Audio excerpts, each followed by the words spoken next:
Kau kasus ke kasus. Sekarang saya bentuk tim. Saya bentuk tim karena saya dianiaya. Nih, ada visumnya dan saya bentuk tim. Nanti dipimpin oleh Saudara Lecumanan untuk memproses ini dan tangkap yang namanya Nikita Mirzani.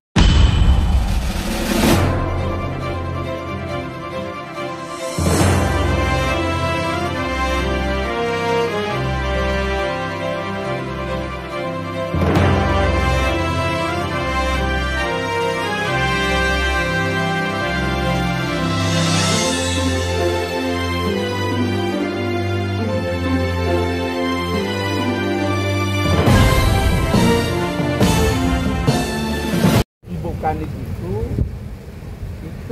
1 jam lebih. Di luar itu juga di ruang konseling. Jadi kami itu ngurusi Loli itu berjam-jam. Dan Loli tidak mau melepaskan tangannya dari tangan istri saya, Bu Ade. Dia pegang begini. Kenapa? Karena dia mengatakan trauma dengan safe house sekarang. Ini perlu dikritisi. Kenapa? Karena dia mengatakan dia bergabung dengan ODGJ, dia bergabung dengan pengidap HIV, bahkan Open BO. Itu dia sampaikan. Dan tidak sekalipun Nikita Mirzani menemui dia.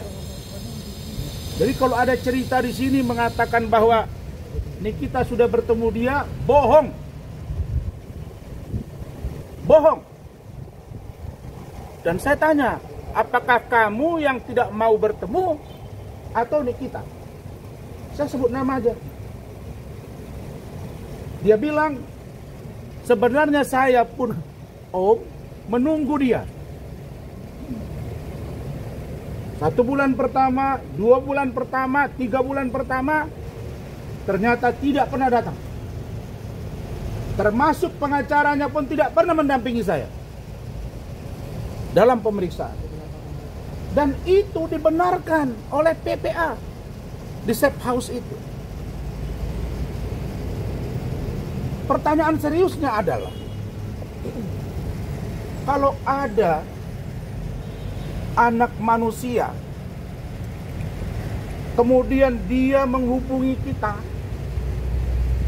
dibuktikan dengan video call, dia sudah minta tolong, menangis, dan kemudian kalau tidak saya bantu biar saya mati saja. Kira-kira kalian harus melakukan apa? Kucing saja di depan mobil kita mau ditabrak, kita pinggirkan. Hewan saja yang sudah mau dianiaya ada berkasus dengan hukum. Apalagi manusia, Pak. Dan saya bukan orang bodoh. Saya punya tim. Istri saya itu bukan saja sebagai istri berperan, tapi dia juga berperan sebagai pemberi masukan yang konstruktif kepada saya. Saya hubungi Saudara Rahmat karena sudah pukul 11:30 malam. Saya dihubungi oleh Loli. Rahmat sudah tidur. Saya hubungi Kementerian PPA, Pak Deputi Bidang Perlindungan Anak, Bapak Nahar.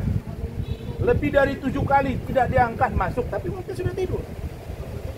Saya hubungi lagi yang lain, Ibu Nurma, juga tidak diangkat. Nah, pertanyaan seriusnya, saya biarkan anak ini terlantar atau dia akan bunuh diri atau saya selamatkan? Dan dia bilang tidak pegang duit 1 rupiah pun. Dan dia belum makan. Maka saya dengan cepat diskusi dengan tim dan keluarga maksud saya. Oke, kamu dengan siapa? Nah ini yang saya mau luruskan, NM. Yang di otakmu itu udah duluan saya lalui gitu. Kau kasus ke kasus. Sekarang saya bentuk tim. Saya bentuk tim karena saya dianiaya. Nih, ada visumnya dan saya bentuk tim. Nanti dipimpin oleh Saudara Lecumanan untuk memproses ini dan tangkap yang namanya Nikita Mirzani. Dada ampun buat kau. Saya menolong anak kau. Saya membantu anak kau. Anak kau diurus negara. Kau tidak urus. Apa yang kau urus dari seorang Loli? Dan kalau saya mau buka kepada kalian bagaimana penderitaan Loli selama memiliki ibu seorang Nikita Mirzani, mungkin akan lain ceritanya. Tapi saya tidak mau menceritakan itu. Semua percakapan saya via Zoom, via video call, itu direkam oleh istri saya. Orang yang membawa dia itu adalah seorang sopir ojek, Maxim. Juga saya minta, Pak, tunggu di situ, jangan kemana-mana. Karena dia sudah berada di depan kantor saya. Saya bilang, kamu jangan. Saya nggak mau nanti ini jadi lain cerita. Saya minta kamu di depan kantor saya ada Hotel Horizon. Silakan kamu ke situ. Karena di situ ada lobi, ada manusia dan ada CCTV. Oke Om, saya tunggu. Bagaimana dengan Gojeknya? Jangan Bapak pergi. Nanti saya ganti duitnya. Kami datang. Ini ada Bu Ida, Bu Ita ini Bu Umi. Ya Bu Umi ya. Kemudian ada Bu Ita. Ada Pak Sarmo, driver saya. Ada ini, mana? Rizky, ajudan saya. Kita pergi.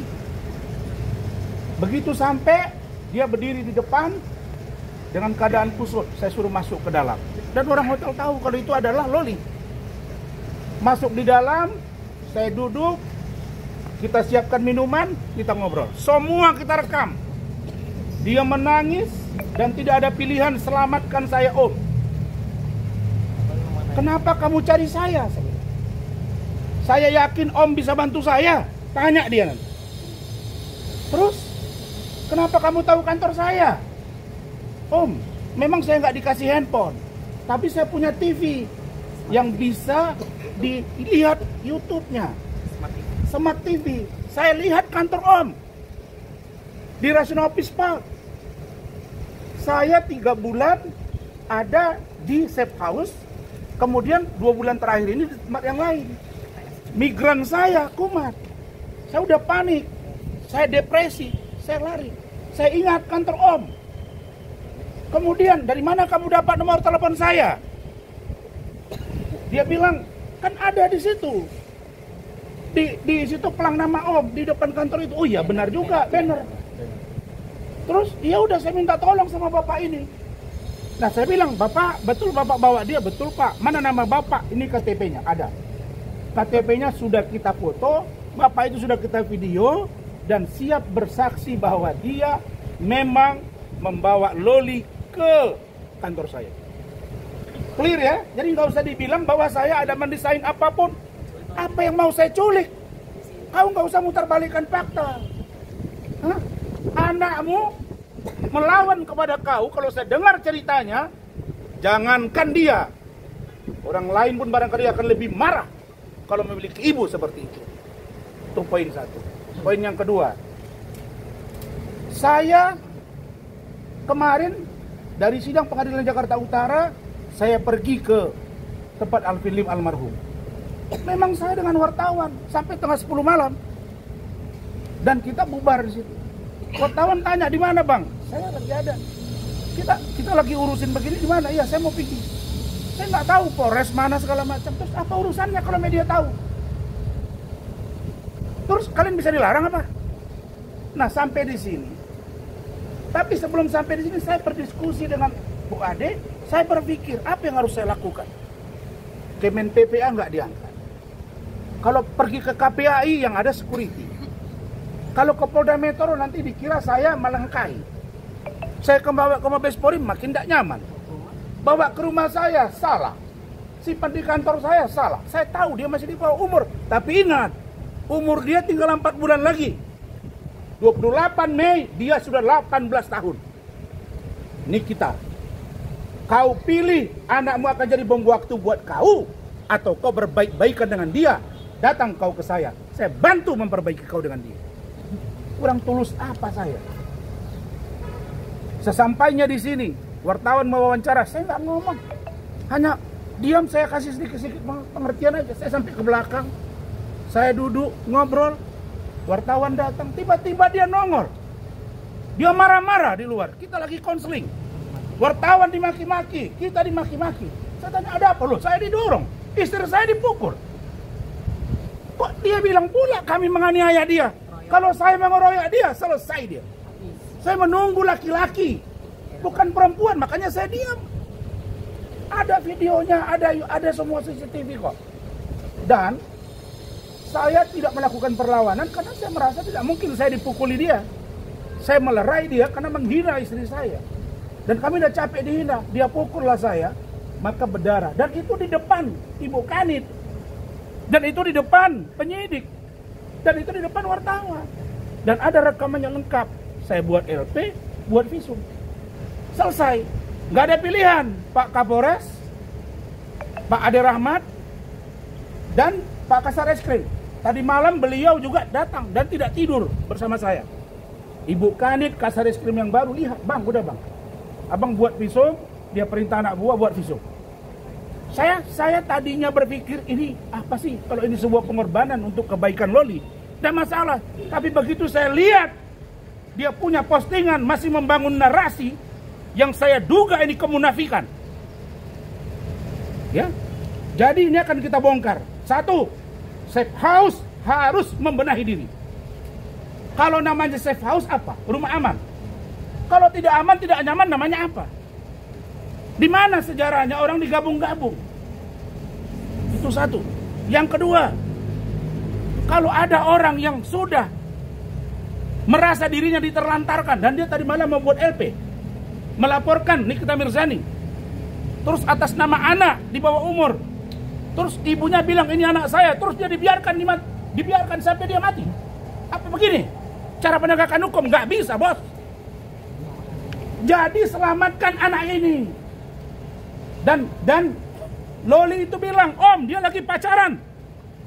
Dia sedang di Paris. Saya di sini apa? Dan banyak perbuatan dia di rumah yang saya tidak mau buka kepada kalian, yang sangat tidak pantas kami dengar dan kami saksikan. Itu kata Loli. Tadi malam di visum sudah ada hasilnya. Dan itu atas perintah Pak Kasar dan Bukan. Jadi itu sudah ada. Jadi kalau dia membuat laporan ini ada Martin Bajide ada, sudahlah. Karena dia ketakutan dia dengan apa yang dia lakukan ini. Kalau laki-laki mau pecah kepala pun kita nggak ada masalah.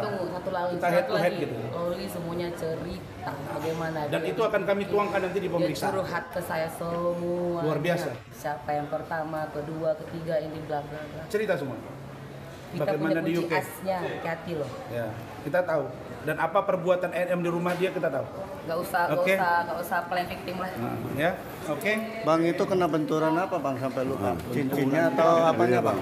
Itulah, kau lapor kan saya laporkan udah CNN. Emang ada yang berani pukul saya apa di sini semalam? Kalau bukan dia? Itu aja, walaupun ada saksinya ya. Emang ada yang berani pukul saya? Kan pengacaranya datang semalam. Coba saya dipancing pengacaranya, main. Tapi enggak, kenapa apa juga saya lawan perempuan, ya udahlah. Banyak wartawan juga yang simpati. Saya terima kasih teman-teman media yang sudah support saya. Dan begitu juga dengan netizen. Saya kira nggak apa-apa lah. Tapi intinya ini harus diselamatkan yang namanya Loli. Bikin LP diculik, tapi anaknya di sini gimana cerita? Bagaimana kita menculik bawa kantor polisi, ya? Anaknya katanya diculik, tapi anaknya di sini kalau polisi. Culik itu saya bawa ke rumahnya siapa sih? Ke rumah Fadel atau ke tempat Arif gitu kan? Bang, berarti dilaporkan pasal apa bang Nikita bang? Terus lagi loh, kemarin nggak nampak. Jal, apa Jal? Apa dilaporkannya apa bang? Terkait apa bang? Terkait apa bang? Dilaporkannya pasalnya apa aja? Saya melaporkan. Iya. Ya saya penganiayaan. Kan menimbulkan luka kan? Lengkap dong. Tapi sempat dijahit belum? Nggak dijahit?